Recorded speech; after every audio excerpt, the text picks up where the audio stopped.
Alors, donc, rappelez-vous, nous avons dit donc que si on veut réaliser une communication, donc on doit mettre en œuvre donc toutes les étapes que vous avez ici.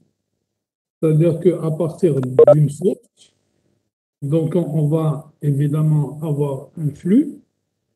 Parfois, le flux est trop important, donc il est nécessaire de faire un codage de ce flux pour diminuer donc le volume des données de manière à ce que ce volume de données soit adapté à la capacité de votre canal de transmission. Alors donc il y aura donc un codage de ce canal qui va nous permettre justement de ne pas se tromper lorsque on est à la réception. Donc alors vous voyez que ce qui est quand même, ce qui est quand même un peu euh, un paradoxe, si vous voulez, vous sortez un flux de données numériques, vous essayez de le compresser parce qu'il est trop important, mais pour la sécurité de votre flux, au moment où vous devez le passer dans le canal ici, qu'est-ce que vous allez faire? Un codage de canal. Dans ce codage de canal, le but, c'est d'ajouter des bits. Vous voyez ici, codage de source, vous supprimez des bits, vous essayez de supprimer toute la redondance, tout ce qui se répète, de manière à ce que vous preniez le minimum qui vous permet donc de comprendre votre message. Mais ici, à ce minimum, vous devez ajouter des bits de garde pour que vous puissiez évidemment contrôler la sécurité de votre donnée, de vos transmissions. Donc ici, donc vous avez un émetteur. À ce niveau-là, donc vous avez deux cas de figure. Nous l'avons déjà expliqué lors du dernier cours. Donc, si vous êtes à ce niveau, vous avez soit la possibilité d'envoyer directement votre signal à travers une ligne de transmission, soit vous utilisez un modulateur. Et si vous utilisez un modulateur, ça veut dire que vous avez créé une porteuse. Donc, vous mettez votre signal sur une porteuse et vous l'envoyez dans le canal. Dans le premier cours que nous avons passé en revue les types de canaux qu'on peut trouver. Donc, on avait dit, on peut avoir un coaxial, on peut avoir une paire torsadée, on peut avoir, si vous voulez, l'espace libre, etc., etc., en guidon. Tout dépend de la nature du signal que nous avons créé au niveau de l'émetteur.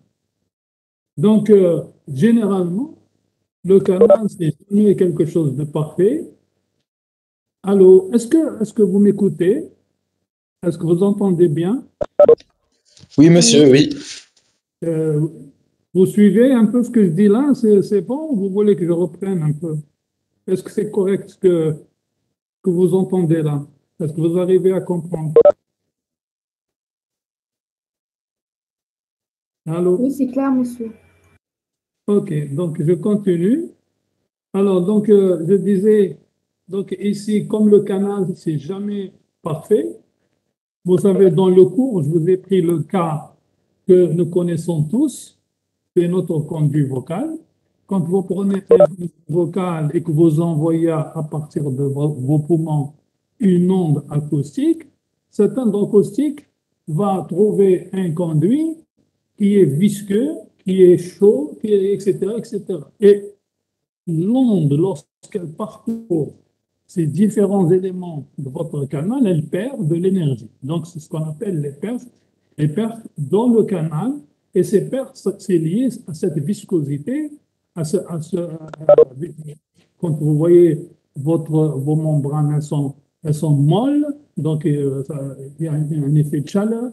Tout ça, ce sont des perturbations. Donc vous voyez ici, dans le cas général, quel que soit le type de canal qu'on va utiliser, il y aura toujours des perturbations. Évidemment, ces perturbations sont différentes de celles du conduit vocal. Chaque canal a ses propres perturbations. Donc, vous aurez toujours, donc à la sortie de votre canal, vous aurez un ensemble qui est celui qui est capté à partir de l'émetteur, plus les perturbations qui sont évidemment euh, le signal, le signal à ramasser au cours de sa différentes trajectoires.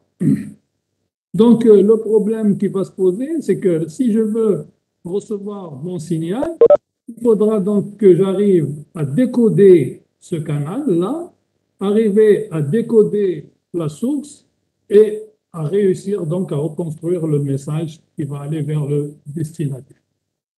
Donc, voilà les différentes, évidemment, étapes que doit parcourir votre flux dès le début jusqu'à vers la fin.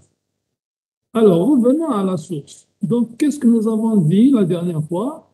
Nous avons dit que le signal de source, nous avons dit que quelle que soit sa nature physique, donc, il sera traduit par un transducteur en un signal électrique et sera mis sous une forme analogique. Donc, ça veut dire quoi? Ça veut dire que si votre source, par exemple, cette source-là, émet des séquences de 1 et de 0, c'est-à-dire émet ce qu'on appelle un flux de données numériques. Ça veut dire qu'avant ce flux numérique, votre donnée était une donnée analogique. Cette donnée analogique, il faudra la numériser. Alors, vous voyez, mais avant, comment allons-nous obtenir ce flux? Donc, si vous dites que le flux TI, voilà comment il est. Donc, pour obtenir un flux de données binaires, c'est-à-dire une séquence de 1 et de 0, il faudra réaliser les étapes d'échantillonnage, de numérisation et de codage du signal analogique. Évidemment, si vous partez directement d'une source physique naturelle, mais si vous partez, par exemple, une communication entre des entités telles que les ordinateurs, l'ordinateur et l'imprimante, etc., là déjà, vos données sont déjà dans un fichier et le fichier est numérique. Donc ici, vous n'avez pas besoin de faire toutes ces choses-là, l'échantillonnage, vous n'avez pas besoin parce que vos fichiers sont des fichiers numériques. Maintenant, avant d'avoir ces fichiers-là, il y a ce travail. Donc, c'est celui dont je suis en train de vous expliquer les étapes. Donc, les étapes, c'est échantillonnage, numérisation, codage.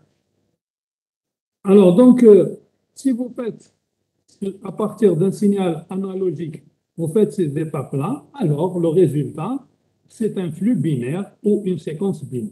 Donc, vous voyez comment vous allez obtenir votre flux de données numériques.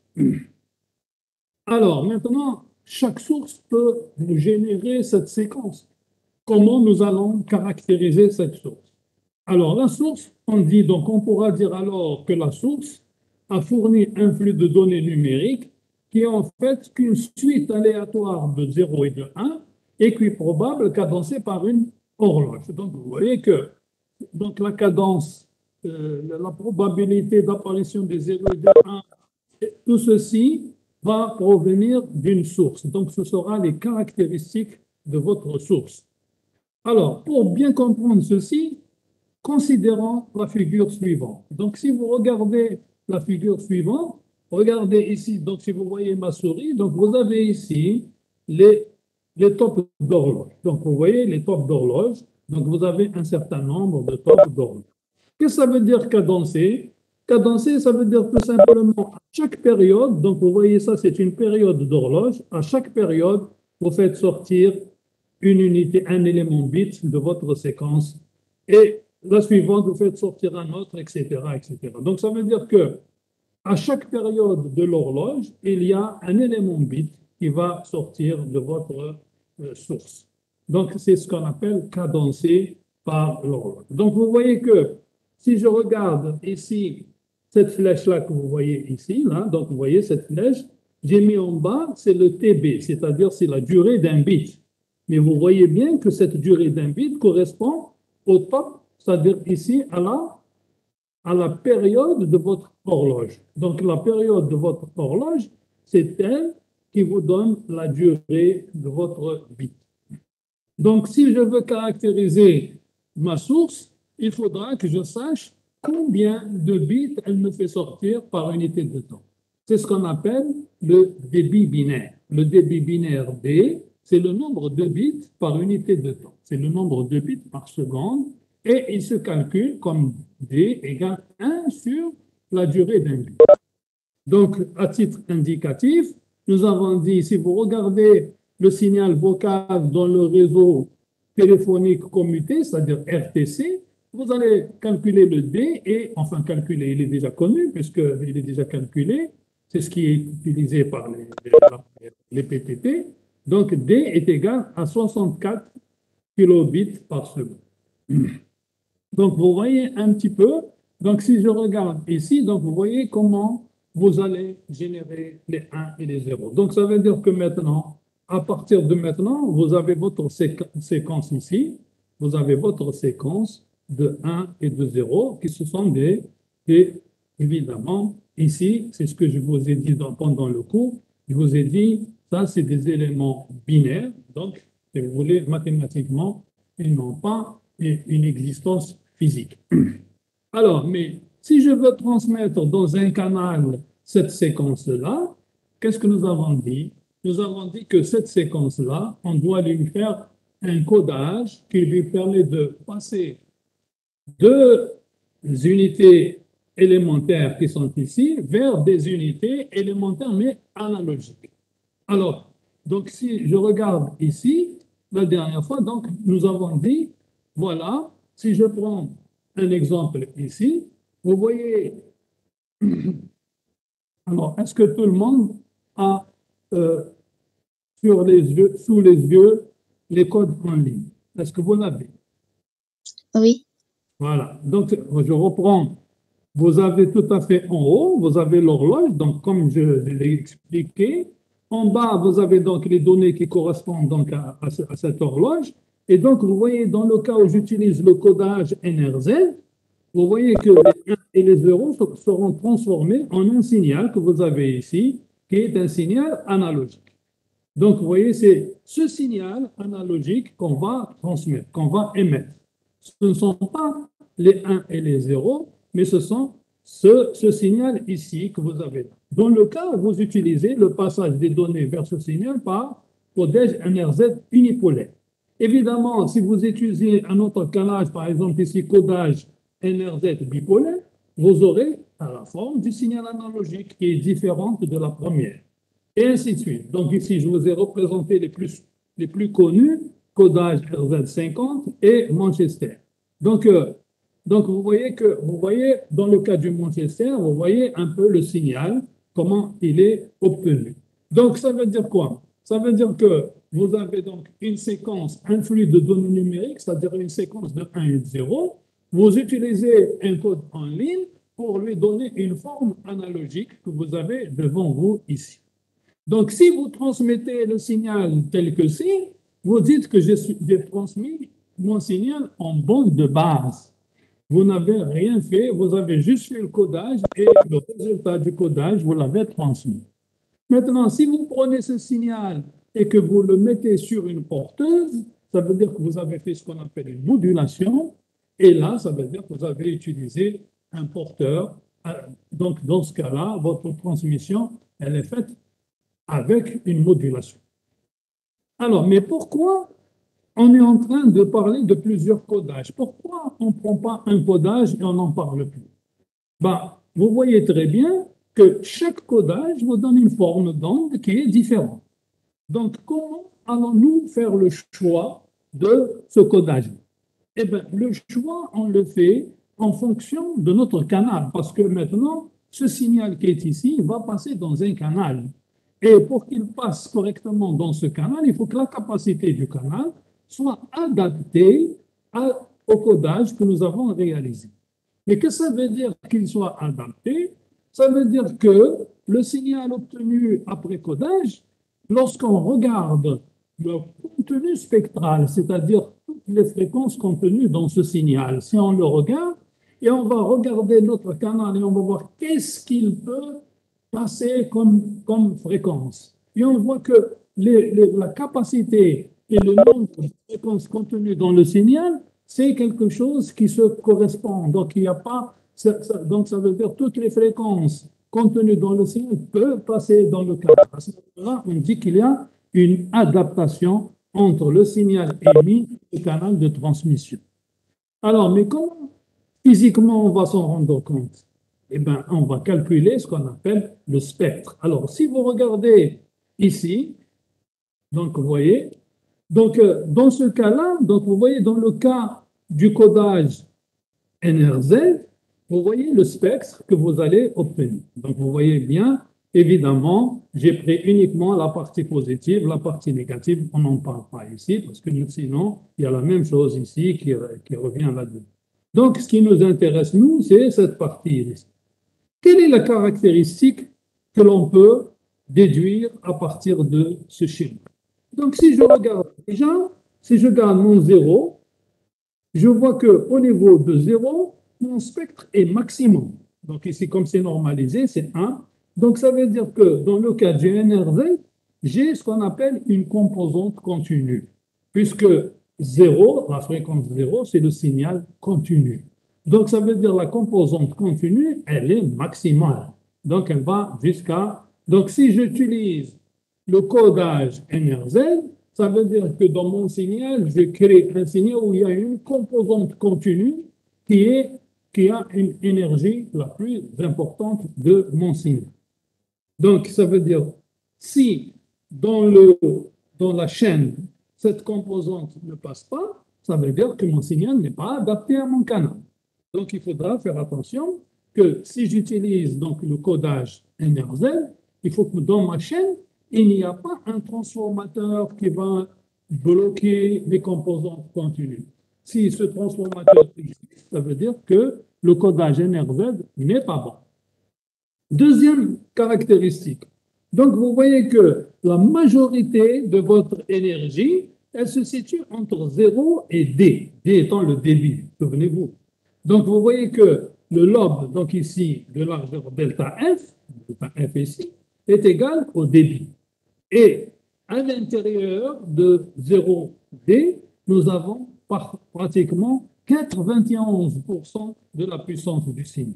Donc, ça veut dire que tout ce qui vient derrière ici, c'est quelque chose quand même que l'on peut négliger devant 91 selon les utilisations. Parce que parfois, on ne peut pas, mais si on fait le grand public et si on fait un certain nombre d'études qui nous démontrent que 91% suffisent pour transmettre correctement notre information, à ce moment-là, on dit c'est bon puisque le lobe central ici renferme le maximum de l'information. Donc, et une troisième remarque, c'est que vous voyez que AD, A2D, A3D, ça veut dire quoi? Ça veut dire que à des composantes à fréquence multiple du débit, qu'est-ce qu'il y a? Eh bien, il y a 0, 0, 0. Donc, la hauteur, l'amplitude, la puissance, si vous voulez, de votre signal, elle est nulle en ces points-là. Donc, regardez ce que je vous ai écrit. Je vous ai mis ici absence de composantes aux fréquences multiples du débit, d'où il y a une difficulté pour régénérer l'horloge de synchronisation. On va voir par la suite, une fois on aura bien avancé, qu'à la réception, pour reconstruire notre signal, nous devons d'abord avoir l'horloge. C'est cette horloge-là qui va nous permettre de reconstruire et de retrouver notre flux de données numériques, c'est-à-dire les séquences 1 et 0. Et si on n'a pas la possibilité de reconstituer cette horloge, ce sera difficile de retrouver les 1 et 0 du début, les 1 et 0 de la suite. Donc, je viens de vous expliquer donc, que nous avons une forte densité de puissance en continu, c'est-à-dire à 0, Donc, ça veut dire que transmission impossible par le biais de transformateurs d'isolement. Donc, ça veut dire s'il y a des transformateurs, s'il y a donc dans la chaîne des transformateurs qui vont isoler tel ou tel étage pour le protéger, eh bien, cette composante va être donc supprimée, d'où donc le signal ne va pas être correct. Je vous ai pris l'autre deuxième cas, c'est le cas du codage Manchester. Donc, vous voyez que en changeant le codage, je change la forme du signal, et si je change la forme du signal, le spectre est différent. Donc, vous voyez dans ce cas-là, vous voyez comment il est le spectre. Donc, vous voyez que le spectre, il démarre à 0 cette fois-ci. Donc, le delta F de tout à l'heure qui est égal, alors je reviens, hein, regardez, delta F égale D. Donc, ici, vous voyez que delta F égale 2D. Donc, maintenant, c'est-à-dire que la bande, elle est plus importante. La bande de fréquence est plus importante. Et le lobe central, le lobe principal, ici, renferme que 85%. Donc, vous voyez que tout à l'heure, il y avait 91%. Et donc, ici, vous voyez, à 0, donc la composante continue, elle est nulle. Elle est nulle à 0, elle est nulle à 2D, elle est nulle. Donc, la composante spectrale de ce signal codé Manchester nous donne donc un spectre qui est nul à 0, qui est nul à 2D, qui est nul ici à 5D, etc. Pardon, 4D. Donc, et ainsi de suite. Donc, ça veut dire que nous avons donc ici la différence par rapport au premier, c'est que nous avons ici, nous n'avons plus le problème de composante continue, puisque dans ce cas-là, la composante continue n'existe pas. Donc, nous n'avons pas de problème pour émettre ce signal. Alors, donc, ça veut dire quoi? Ça veut dire que la récupération de l'horloge, elle est plus aisée. Dans ce cas-là, on peut facilement récupérer l'horloge, puisque vous voyez que à D, vous avez donc une puissance, à 3D, vous avez une puissance, etc. À 5D, vous avez une puissance. Donc, vous pouvez récupérer votre horloge facilement. Alors, maintenant, si vous regardez le codage RZ 50%, le signal qu'on a obtenu nous donne la configuration suivante. Qu'est-ce que vous avez? Eh bien, vous avez presque la même chose en continu ici, mais ce qui apparaît en plus par rapport au codage RZ classique, nous avons des raies qui sont situées à 2n plus 1 de la fréquence de la porteuse. Donc, ça veut dire que ici, vous aurez donc une création. Alors, donc, regardez bien, le lobe principal, cette fois-ci, il fait 90 cm, 90%, pardon. Le spectre ici, il est mixte. Il y a une composante, donc composante, vous avez des raies aux fréquences multiples de la fréquence d'horloge, et vous avez ici, donc, la possibilité de récupérer cette horloge à la réception. Donc, on peut dire, comme dans le cas NRZ, la présence d'une composante continue interdit l'utilisation de transformateurs d'isolement dans le dispositif de transmission. Donc, on remarque ici, la largeur spectrale de ces différents codes est en théorie infinie. Ceci ne va pas être sans poser des problèmes vis-à-vis du canal de transmission. Bien sûr, le canal, lui, il a une capacité, c'est-à-dire un ensemble de fréquences qui peut passer, qui est fini. Mais ici, nous avons dit que si on veut réellement utiliser ce genre de code, il faudra éliminer, c'est-à-dire, en fait, on va dire, nous allons supposer que toute l'information est située là où il y a de la puissance, là où il y a là où il y a la puissance spectrale, elle est importante. Là où il n'y a pas de puissance, c'est-à-dire les lobes secondaires, on peut considérer qu'ils sont négligeables. On considère que les lobes secondaires sont en une amplitude négligeable. Donc, si on fait cette supposition, c'est d'ailleurs ce que nous faisons dans la pratique pour utiliser un peu ce genre de codage. Donc, alors maintenant, si je regarde bien, je vais essayer de reprendre un petit peu tout ça, mais je vais maintenant donner un contenu. Donc, vous avez compris comment ça marche. L'intérêt de passer du flux numérique vers l'analogique, comment choisir le code pour pouvoir obtenir un signal qui, lui, peut être adapté au CAN. Alors, quelles sont les opérations qu'on doit faire? Alors, regardez, donc regardez bien. Donc ici, on va considérer le flux de données. Donc le flux de données ici, c'est ce que j'appelle DK, hein, vous avez ici. Donc elle est donnée par DK. Et cette séquence va être l'entrée d'un émetteur et à la sortie, on a le signal, notre signal qu'on veut donc transmettre facilement. Alors, dans ce cas-là, nous avons dit, jusqu'à maintenant, nous avons dit D, qui est une caractéristique de la source qui est égale à 1 sur TB. C'est le débit binaire en bits par seconde. Donc, on a dit la probabilité d'émission 1,0, je vais l'appeler P0. La probabilité d'émettre un 1, je vais l'appeler P1. Donc, mais généralement, comme P1 égale P0, qu'est-ce qu'on va faire? On fait P1 égale P0 égale 1,5. Alors maintenant, supposons qu'on s'intéresse uniquement au cas binaire, c'est-à-dire 2 bits. On ne va pas travailler sur le cas MR où on a M bits. Donc on va commencer par travailler dans le cas bin, c'est-à-dire 2R. Et après, on va voir MR, c'est-à-dire le nombre donc, de dimensions. R, c'est la dimension. Donc on va voir, donc ici, pour l'instant, on va parler de 2 dimensions, c'est-à-dire 2 bits. Alors, qu'est-ce qu'on va faire? On va déjà prendre la règle de codage. Comment on va coder de façon générale? Alors, qu'est-ce qu'on va faire? On va dire si je reçois 0, mon élément bit est égal à 0, alors je vais créer un signal qui s'appelle M0T. Donc, je vais émettre le signal M0T. Ce signal M0T est peut-être quelconque. Nous avons vu tout à l'heure quelques cas où on a utilisé NRZ ou Manchester, etc. Mais on peut utiliser beaucoup plus d'autres codes. Il n'y a pas de souci pour ça.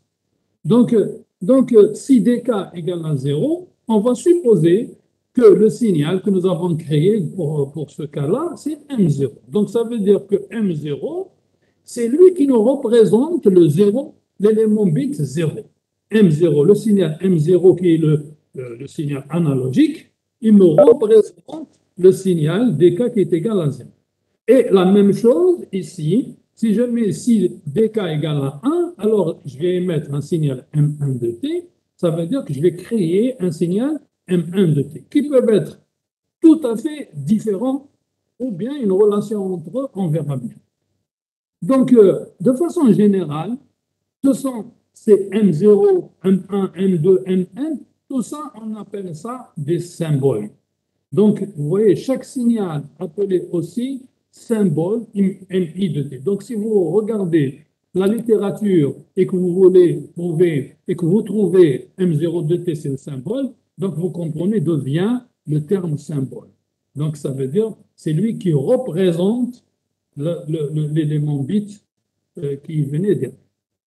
Donc, si donc, je crée des signaux M0T, M1T, MIT, c'est FAMA. Donc, ça veut dire que ces signaux, ils auront tous une durée. Cette durée, je l'appelle TS. C'est la durée du symbole. Durée du symbole. Alors, dans le cas binaire, nous avons donc 2 bits, donc TB égale TS, puisque ici, vous avez un bit, on va vous correspondre une durée sur un bit. Ici, un autre bit, une durée. Mais on va voir par la suite qu'on émet, donc un niveau peut être défini par plusieurs bits. Et à ce moment-là, on verra que TS va être différent de TP. Dans le cas du codage binaire, donc retenez que TB égale TS. Donc, allô? Oui, monsieur, on est là. Est-ce que c'est clair ce que je dis là ou bien? Oui, monsieur, c'est clair. À Côte-de-Bois, ça va? Oui. Eh bien, très bien. On continue alors. Si vous avez des questions, n'hésitez pas, hein, posez-moi vos questions. Alors, donc, je continue ici. Donc, ça veut dire que tout simplement, si je regarde par exemple le cas que j'ai pris ici, vous voyez, dans ce cas-là, voilà, j'ai pris M0 ayant cette forme-là. Donc, vous voyez, c'est une forme qui va jusqu'à TS qui est ici. Et M1, vous voyez, il est plus petit. Donc, ici, on est à 2 tiers de TS. Et là, on est à 1 tiers de TS. Bien sûr, le signal continue jusqu'à TS. Hein, le signal ne se ferme pas sur lui. Hein, il fait comme ça et hop, il va jusqu'à TS. Donc, si je regarde comme ça veut dire quoi? Ça veut dire que j'ai pris deux signaux, un que j'ai appelé M0T, l'amplitude c'est A, et la durée TS, elle est divisée en deux. Donc, vous avez A, il dure 2 tiers de TS. Pendant 2 tiers de TS, j'ai A, et le tiers de TS qui reste, c'est 0. Je fais la même chose ici. Donc, vous voyez, donc l'amplitude, elle est A, mais ce A dure uniquement jusqu'à 1 tiers de TS. Et du 1 tiers de TS jusqu'à TS, c'est 0. Donc, j'espère que vous corrigez un peu parce que le schéma que je vous montre là, c'est normalement, il ne va pas dans ce sens. Il va vers TS. D'accord? Alors, maintenant, supposons que je veux maintenant faire mon codage. Regardez. Donc, si j'ai des cas, j'ai 1, 0, 0, 1. Qu'est-ce que je vais faire en sortie? Je vais sortir S de T. S de T, c'est quoi? C'est pour dk égale à 1. Donc, je regarde ici. dk égale à 1. Donc, c'est le 1 tiers de TS. Donc, vous voyez, c'est le 1 tiers de TS. Donc, après, pour 0, j'ai un 0. Pour 0, j'ai encore un autre 0. Et pour 1, j'ai un 1. Donc, vous voyez que les signaux sont identiques, mais ils sont décalés. Donc ça veut dire que ici, sur TS, j'ai M1. Sur TS, en fait, 2TS, ici, TS plus TS, j'ai M0. 2TS plus TS, j'ai M0T, et ainsi de suite. Donc, ça veut dire, chaque fois, j'augmente donc 2TS pour obtenir le signal qui correspond à mon élément bit qui est en. Donc, ça, c'est le cas donc, général. Donc, vous voyez, c'est faire correspondre à chaque élément bit une forme de signaux analogiques. Donc, alors, parfois, donc, au lieu de faire des signaux comme ça quelconques, qu'est-ce qu'on va faire? Parfois, on va utiliser ce qu'on appelle une forme élémentaire qu'on appelle H de T. Par exemple, un créneau, par exemple, un triangle, par exemple, une sinusoïde, par exemple, H de T. Mais, H de T, c'est fa'amma, c'est-à-dire de manière générale, on peut appeler ce signal H de T. Et ce H de T, on lui dit qu'il a, dans le cas du M0T, il a une amplitude A0. Mais dans le cas M1 de T, il a une amplitude A1. Donc, vous voyez que la forme de l'onde H de T, c'est-à-dire la forme qui varie avec le temps, c'est la même, mais l'amplitude de cette forme, elle est différente en fonction de notre élément bit 0 et 1 ici. Donc, en H de T, généralement, ce qu'on appelle un signal élémentaire de durée TS. Alors, qu'est-ce qu'on va faire? Donc, on va introduire la notion de symbole qui est définie par AK. Donc, vous voyez ici, vous voyez la notion AK, c'est un paramètre, comme DK tout à l'heure, c'est un paramètre que j'appelle AK. Alors, AK, lui, donc celui-là, je vais dire, il va prendre les valeurs, soit la valeur A0, soit la valeur A1. Donc, si je mets AK, je me dis AK peut prendre la valeur A0, 1, donc je peux généraliser mon problème ici. Donc, dans ce cas-là, qu'est-ce que je vais dire? AK égale A0, si DK égale 0. Et AK égale à 1, si DK égale à 1. Donc, vous voyez que je vais créer un symbole AK, un paramètre qu'on appelle symbole AK, et ce symbole AK, il va prendre des valeurs A0 ou A1 en fonction de l'élément bit DK 0 et 1. Donc, si je regarde maintenant, si je reviens à ce signal et que je vais généraliser la forme de ce signal, qu'est-ce que je vais avoir? Le K va me permettre de passer donc de TS à KTS, c'est-à-dire TS, 2TS, 3TS, 4TS. Donc, ça veut dire que je peux donc généraliser mon problème et je pourrais dire donc S de T, c'est sigma de K0 à N de AK H de T moins KTS. H de T moins KTS, c'est-à-dire H de T, si vous voulez, j'appelle ça H de T, mais ça c'est H de T plus TS, ça c'est H de T plus de TS, etc. Donc ça veut dire quoi? Ça veut dire que, pardon, j'ai mis plus, c'est un moins. Moins TS, moins de TS, moins KTS, et ainsi de suite. Donc, si vous reprenez le cas le plus important, vous dites donc, si je veux avoir S de T, c'est la somme de tous ces signaux, mais décalés évidemment de la durée TS de chacun par rapport à l'autre. Donc, ici, donc vous voyez, donc S de T, c'est la somme des AK donc qui prend la valeur soit A0, soit A1 en fonction de dk égale 0, dk1, H qui est la forme de l'onde. Donc, si je mets K égale à 0, donc ça veut dire que j'ai H de T, j'ai le premier. Si je mets K égale à 1, je vais avoir le deuxième. K égale à 3, je vais avoir. Si je mets K égale à 1, je vais avoir le énième donné. Évidemment, ça c'est une façon générale d'écrire S de T.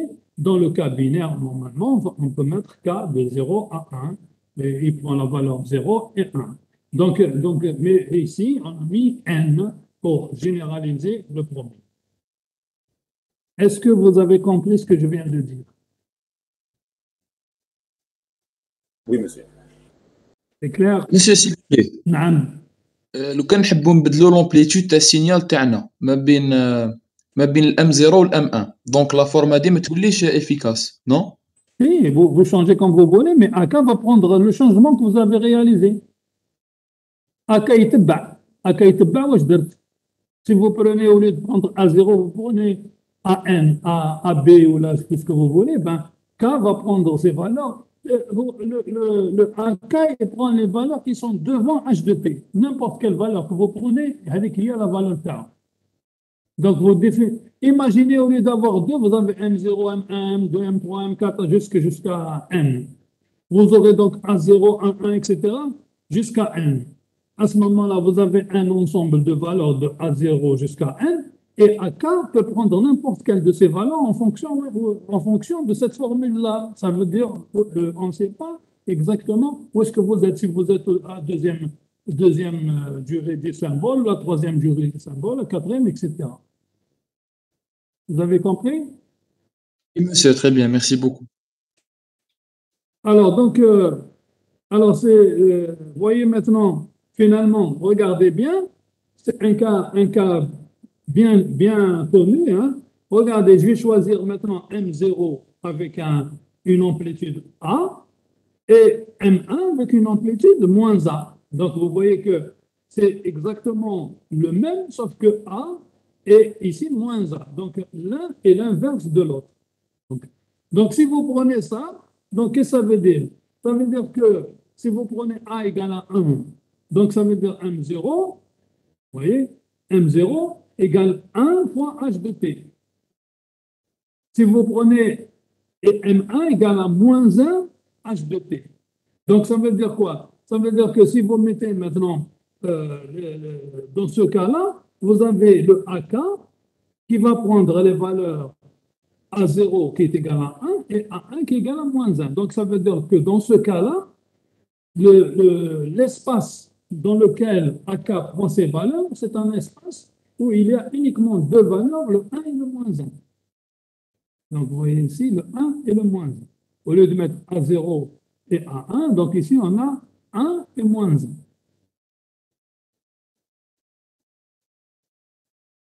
Alors, donc, j'arrête à ce niveau-là, parce que ici, donc, en fait, pourquoi je fais ça? Parce que nous avons travaillé en TP1 et nous avons utilisé cette formule qui est ici, je ne sais pas si certains l'ont utilisé ou là, mais celle-là va nous permettre d'avancer un peu plus loin lorsqu'on va commencer à travailler sur des signaux un peu plus complexes. Mais évidemment, je peux toujours, alors ici, rapidement, donc vous voyez que, ah oui, s'il vous plaît, avant que je termine la séance, je voudrais savoir, vous avez tous reçu le nouveau emploi du temps. Oui, monsieur. Oui, monsieur, oui. Alors, dans l'emploi du temps, moi, je n'ai pas vu les TD. Est-ce que vous les avez vus? Justement, monsieur, بعت واحد آخر. Ah, ils ont fait un deuxième dans lequel il y a les TD? Oui, effectivement, oui. Bon. Alors, maintenant, moi, malheureusement, je ne l'ai pas vu, donc je n'ai pas pu vous faire hier le TP, parce que j'aurais bien aimé faire le TP hier, mardi, mais j'ai reçu un peu, je l'ai vu un peu en retard, donc ça veut dire que le mardi prochain, donc de toute façon, c'est toute la section qui va passer, hein, à ce que je vois. Monsieur, justement, هضرنا avec madame Meresqa qui nous fait le module TICT. حبينا Oui. نديرو نص لا سيكسيون تجوز عند واسمو TICT ونص لا سيكسيون تجوز سكان TP de 8h à 10h alternativement chaque semaine. هكذا باش ما يكونش décalage ما بين les sous-groupes. Est-ce Est-ce que que ça vous dit? on travaille en ligne ou là, on travaille en présentiel? Non, monsieur, en présentiel. Ah non, en présentiel, on peut pas faire comme ça. Il y a trop de monde dans la salle. On va pas prendre de la moitié kamel dans la salle, il y a trop de monde, on ne peut pas, ça sera trop. Déjà, ils vont nous le reprocher. S'il y a un malade parmi nous qui va à la salle, ils vont nous le reprocher. Donc, vous n'utilisez pas des mesures de sécurité, etc. Non, si c'était en ligne, je serais d'accord. Si c'était qui m'a donné la dernière fois, moi, je n'ai pas de problème pour faire des TP en ligne. À ce moment-là, moi,